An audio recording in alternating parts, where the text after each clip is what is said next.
MS தோனியை பொறுத்த வரைக்கும் வந்து ஏகப்பட்ட ரெக்கார்டுகளை அடிக்க வைக்கக்கூடிய ஒரு ட்ராஃபி ரூம்னே நம்ம சொல்லலாம். அப்படி சொன்னால் அவர் வந்து எக்கச்சக்க மேட்சஸ் வந்து விளையாடிருக்காரு இன்டர்நேஷ்னலை பொறுத்த வரைக்கும்.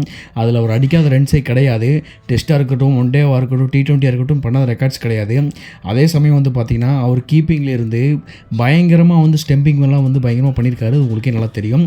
அதே சமயம் தோனி ரிவ்யூ சிஸ்டமாக இருக்கட்டும், அவர் அடித்த ஓடியில் 10,000 ரன்களாக இருக்கட்டும், கிட்டத்தட்ட 538 இன்டர்நேஷ்னல் கிரிக்கெட் விளையாடிருக்காரு. அதில் 195 ஸ்டெம்பிங்ஸ் வந்து பண்ணியிருக்காரு. அதை தாண்டி வந்து பார்த்திங்கன்னா ஐபிஎல்லையும் வந்து பயங்கரமான ஒரு ஸ்டெம்பிங் வந்து பண்ணியிருக்காரு. எல்லாமே வந்து பார்த்திங்கன்னா கண் இமைக்கிற நொடியில் வந்து நடக்கக்கூடிய ஸ்டெம்பிங்காக வந்து பண்ணியிருக்காரு. கிட்டத்தட்ட 0.09 செகண்ட்ஸ், 0.08 செகண்ட்ஸ் இந்த ஒரு நொடிகள் அடிக்கப்பட்ட ஸ்டெம்பிங்ஸ் தான். அதில் 3 டாப் 3 டோனியோட ஸ்டெம்பிங்ஸை பற்றி இந்த வீடியோவில் பார்ப்போம். நம்பர் 3ல் வந்து இந்தியாவுக்கும் ஆஸ்திரேலியாவுக்கும் நடந்த மேட்ச்சில் வந்து இந்தியா ஆஸ்திரேலியா வந்து டூரில் வந்து விளையாடிட்டு இருந்தாங்க. அப்போ வந்து பார்த்திங்கன்னா மிச்சல் மார்ஷ் வந்து பேட்டிங் பிடிச்சிட்ருப்பார்.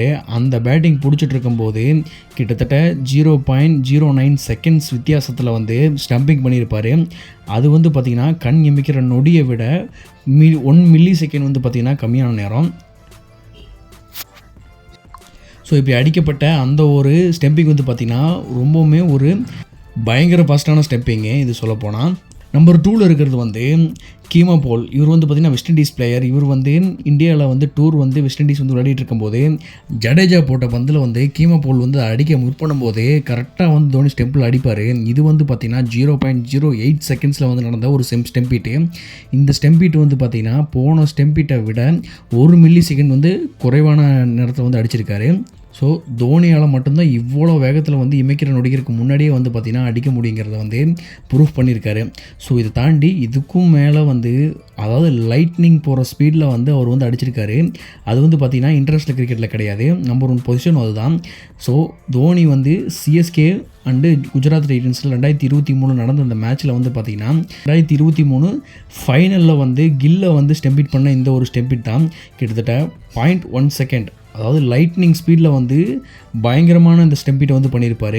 இதுதான் அவர் பண்ண கெரியர்லேயே வந்து பயங்கர ஃபாஸ்ட்டான ஒரு லைட்னிங் ஸ்பீடில் நடந்த ஒரு ஸ்டெம்பிங்காக சொல்லப்படுது.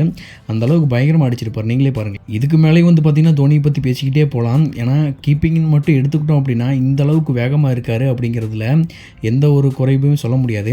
கிட்டத்தட்ட கில்கிறிஸ்ட், சங்ககாரா, மார்க் பவுச்சர் இவங்க லைனில் வந்து கண்டிப்பாக வந்து தோனி வந்து ஒரு பயங்கரமான ஒரு கீப்பராக வந்து இருப்பாருன்னு நம்ம நம்புகிறோம்.